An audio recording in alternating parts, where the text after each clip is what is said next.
Hello friends, welcome to House of Apps English. So in this video, I'm going to tell you how to add beneficiary account in Kotak Net Banking. Now, if you don't know the process, watch this video till the end because I'm going to guide you through each and every step. But before that, if you're new to the channel, please don't forget to subscribe. Let's start the video.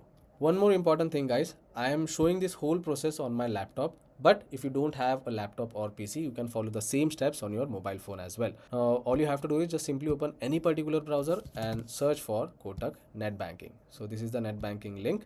Select that, it will take you to login page, and over here you need to enter CRN number or username or card number, enter the password and complete the login process. Now if you don't know your CRN number, username or password, you can select this option and you can get your username and CRN. Also you can reset your password. Now I have already made a dedicated video on that. Link for that video is in description, so you can go and check out that video after this one. So let's complete the login process. Now once the login is complete, this is the kind of basic interface you will be able to see on your screen. Now if you're using a mobile, interface might be different, but options are going to be same. Now if you want to add beneficiary account, then for that you need to go to fund transfer option over here, and on the next page in quick pay option you can either select add new favorite, and then you can select add a new beneficiary over here, or else in fund transfer page, if you go down in pay and transfer, you get manage beneficiary option. So if you select that, it will give you a direct option to add new beneficiary. So you can select that particular option, you can verify, and on the next page it will ask you to enter account details. Now over here you have to select bank, and after that you have to enter the IFSC code. Make sure each and every details is correct.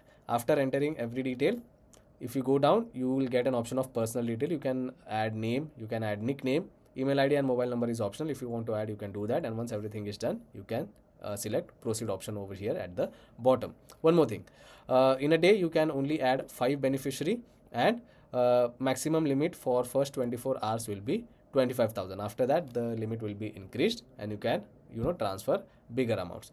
So let's enter all the details quickly.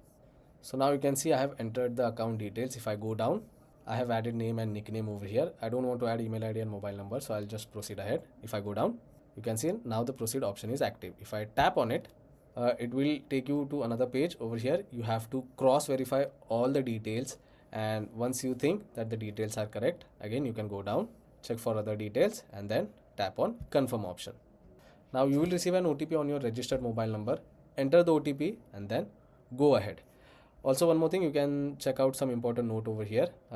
As I said, up to 5 beneficiary activation allowed per day, and a maximum per transaction limit of 25,000 is applicable for first 24 hours. After that, for every day you can do a maximum transaction of 1,25,000, and that is per transaction limit over here, right? Also there will be a cooling period of 30 minutes. So as soon as you add the beneficiary account, after 30 minutes you can start doing transaction. So keep that in mind. Now as you can see, I have entered the OTP over here. Let's tap on activate option, and you can see beneficiary is added successfully, and you can initiate a transfer to this beneficiary after 30 minutes. So this is the account which I have added just now. So if you want to send money next time onwards, once the beneficiary is active, you can directly select the beneficiary account, or else you can go to manage beneficiary, again go to manage beneficiary, and if you go down, you can check out all your beneficiary account list over here. So you can simply select this 3 dot option. You can check out the details. If you want to edit some details, you have that option as well. And if you select that beneficiary, you can see this is how you can check the details. And as I said, if you want to transfer the money, go to fund transfer. In quick pay, you can select the beneficiary account. You can enter the amount, remarks, and then you can do the transaction. So this is how simple it is to add beneficiary account in Kotak Net Banking. I hope this video was helpful. If it was, then don't forget to subscribe to my channel. I will see you all in the next one. Thank you.